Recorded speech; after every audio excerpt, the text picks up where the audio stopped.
आज हम बात करेंगे बॉडी एज के बारे में। बॉडी एज के बारे में पूरा नॉलेज लेंगे और ब्रीफ के अंदर जानेंगे अच्छी तरह से। तो बॉडी एज होती क्या है? हमारी एक तरह से समझना, आपको दो तरह की उम्र होती है। एक होती है क्रोनिकल एज, एक होती है बॉडी एज। दो तरह की। क्रोनिकल एज किसे कहते हैं? पहली चीज समझिए, क्रोनिकल एज जब से आपका जन्म होता है और अब तक की उम्र, वर्तमान जो प्रेजेंट है, अब तक की उम्र, वो आपकी जो उम्र है उसको क्रोनिकल एज बोलते हैं। वो आपके शरीर की उम्र नहीं है। और बॉडी एज, जिसको बायोलॉजिकल एज भी कहते हैं, आपका शरीर किस उम्र की तरह हो गया है, वो आपका बायोलॉजिकल एज और बॉडी एज होता है। तो इन दोनों में फर्क होता है, इस फर्क को आपको समझना है। और ये दोनों मैच करने चाहिए, इस चीज को समझिए आप। ये दोनों अगर बॉडी एज ऊपर है, आपकी क्रोनिकल एज कम है तो भी प्रॉब्लम है। अगर बॉडी एज कम है, क्रोनिकल एज ज्यादा है तो भी प्रॉब्लम है। ये दोनों लगभग बैलेंस में रहने चाहिए। कोशिश करें कि एक एक ही एज हो आपकी, बायोलॉजिकल और क्रोनिकल एज सेम हो। अगर थोड़ा बहुत ऊपर नीचे हो जाता है तो 1-2 साल का, ज्यादा से ज्यादा 5 साल का गैप ठीक है। 5 साल से ज्यादा का गैप नहीं होना चाहिए। ये चीज आपको ध्यान देनी है। और आप समझेंगे अच्छी तरह से तो पता चलेगा कि बॉडी एज क्यों बढ़ती है या क्यों कम हो जाती है। वो हमारे सिर्फ हेल्थ के ऊपर डिपेंड करते हैं। हमारी हेल्थ कैसी है, हम लोग कितना फिट हैं, कितना हम लोग हेल्दी हैं, उसके ऊपर डिपेंड करता है कि आपकी बॉडी एज कैसी रहेगी। तो आप अपनी बॉडी एज से भी अंदाजा लगा सकते हैं कि आप कितने हेल्दी हैं और कितने फिट हैं। इस चीज को आप समझ सकते हैं।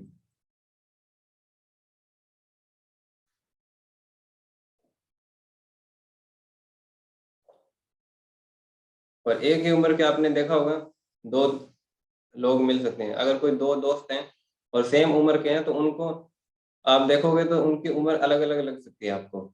ऐसा लगेगा कि ये ज्यादा एज का, ये कम एज का है। आपने ये महसूस किया होगा कि कई बार कुछ कम एज के लोग भी ज्यादा उम्र के दिखने लग जाते हैं।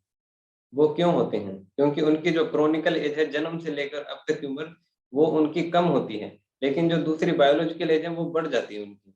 अच्छा खाना पीना ना खाने की वजह से, या नशा करने की वजह से, या मोटापा आने की वजह से उनकी जो शरीर की उम्र है वो बढ़ जाती है, आगे चली जाती है। तो उसकी वजह से क्या है, उनकी उम्र ज्यादा दिखती है और वो बूढ़े लगने लग जाते हैं ज्यादा। एजिंग ज्यादा दिखती है उनकी। ये चीज आप देख सकते हैं। तो ये हमारी बायोलॉजिकल एज की वजह से होते हैं। और ये एक खुशखबरी है कि इसको हम लोग ठीक कर सकते हैं। चाहे आपकी बायोलॉजिकल एज कितनी ही आगे चली गई, चाहे 20 साल, 30 साल, 25 साल, जितना भी मान लो आगे चली गई आपकी बायोलॉजिकल एज, उसको आप वापस ला सकते हैं। आप फिर से जवान हो सकते हैं। सोच के देखिए। फिर से जवान होने का फॉर्मूला शायद ही आपने कहीं सुना होगा और यहाँ पे आपको देखने को मिलेगा।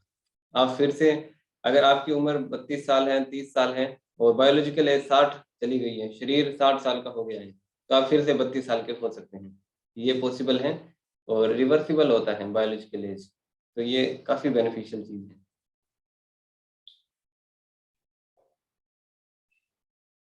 बायोलॉजिकल एज को ठीक करने के लिए कुछ एक चीजें आप कर सकते हैं। बायोलॉजिकल एज को ठीक करने के लिए आप अवॉइड टॉक्सिन्स। टॉक्सिन्स मानी जहर। जहर को अवॉइड करना है। अब जहर कोई डायरेक्ट तो नहीं लेता, लेकिन हमारे खाने पीने में इनडायरेक्टली जहर आता है। तो उन चीज़ों को अवॉइड करना है जिसके अंदर मैदा है, आपकी चीनी है, आपका ज़्यादा नमक होता है, वाइट जो नमक होता है वो प्रॉब्लम करता है आपको। और और भी कई, जैसे ज़्यादा पैकेट आइटम्स खाने की आदत पड़ जाती है, जैसे मैगी वगैरह। ये चीज़ें, फूड आइटम्स हम लोग हेल्दी समझ के इनको खा लेते हैं, लेकिन ये हेल्दी नहीं होते। क्योंकि जब भी पैकेट को बंद किया जाता है तो उसके अंदर प्रिजर्वेटिव डाले जाते हैं। बिना प्रिजर्वेटिव के कोई भी फूड आइटम हेल्दी नहीं रह सकती, ठीक नहीं रह सकती, खाने लायक नहीं रह सकती वो। तो उसके लिए उसमें प्रिजर्वेटिव डाले जाते हैं, केमिकल्स वगैरह ऐड किए जाते हैं, नाइट्रोजन गैस वगैरह ऐड की जाती हैं। कई तरह की होती हैं। आपने देखा होगा कुरकुरे चिप्स का पैकेट एकदम से फूला हुआ होता है बिल्कुल। वो इसलिए नहीं फुलाया होता भी आपको ज्यादा दिखे और वो आप 5-10 रुपए वो ज्यादा लगे और ज्यादा उसको खरीदें, ऐसा नहीं होता। वो उसको ठीक रखने के लिए होता है। उसके अंदर एक गैस होती है जो उसको ठीक रखती है, वो खराब ना हो जाए, सड़ ना जाए। उसके लिए उसके अंदर गैस भरी जाती है।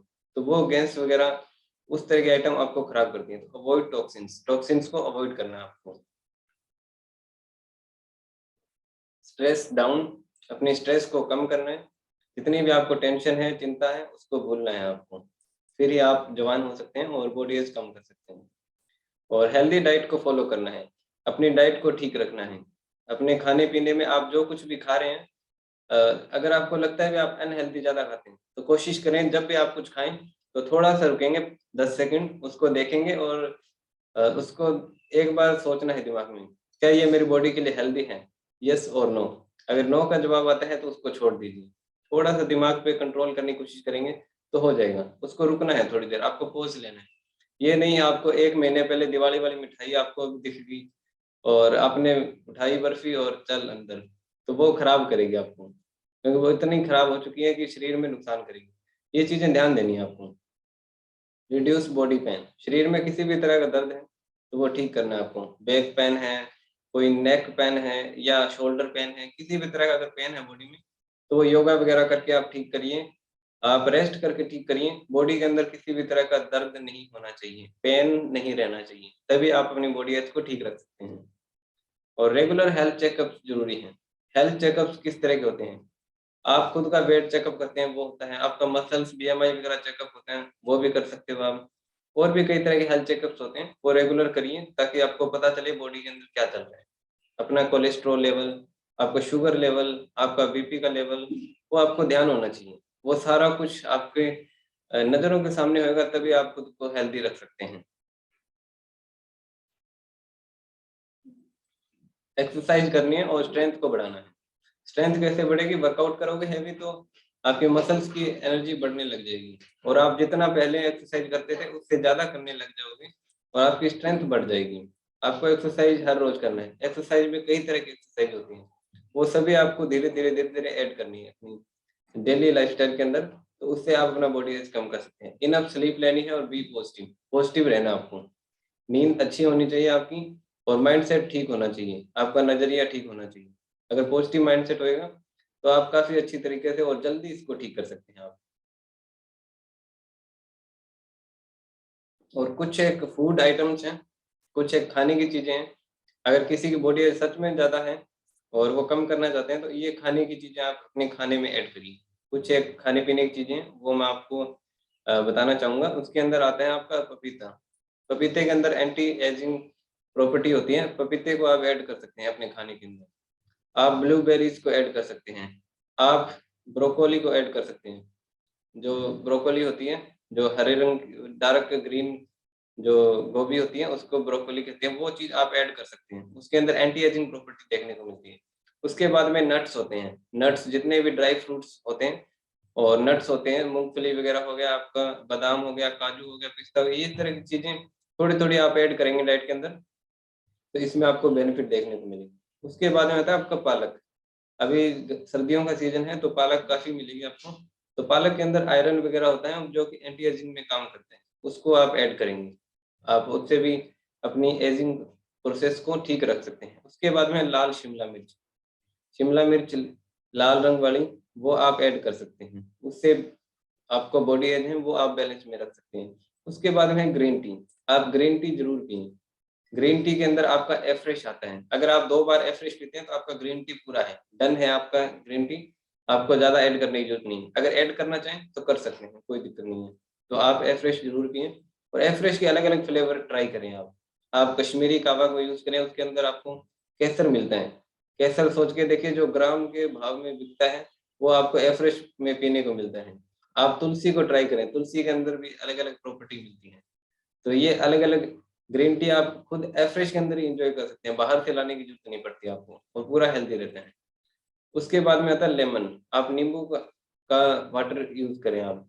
लेमन वाटर काफ़ी अच्छा होता है एंटी एजिंग में और ऑलिव ऑयल है वो आपके लिए अच्छा होता है और हल्दी होती है।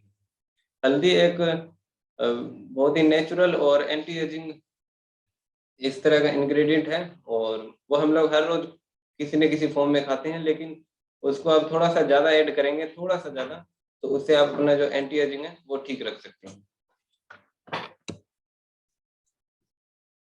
और इसके लिए आप न्यूट्रिशन यूज़ कर सकते हैं, सेल एक्टिवेटर। और सेल एक्टिवेटर हमारा हर्बलाइफ का जो बेस्ट प्रोडक्ट है, जो कि एंटी एजिंग के लिए काम आता है। एंटी एजिंग को आप सही कर सकते हैं, अपनी एजिंग प्रोसेस को ठीक रख सकते हैं और इसके लिए आप सेल एक्टिवेटर यूज़ कर सकते हैं। ज्यादा नॉलेज अगर आप लेना चाहें सेल एक्टिवेटर के बारे में, ज्यादा कुछ जानना चाहें तो आप अपने सीनियर कोच से बात कर सकते हैं, वो आपको और अच्छी तरीके से सेल एक्टिवेटर की नॉलेज दे सकते हैं। तो आज का हमारा नॉलेज सेशन बॉडी एज के बारे में यहीं तक। Thank you very much.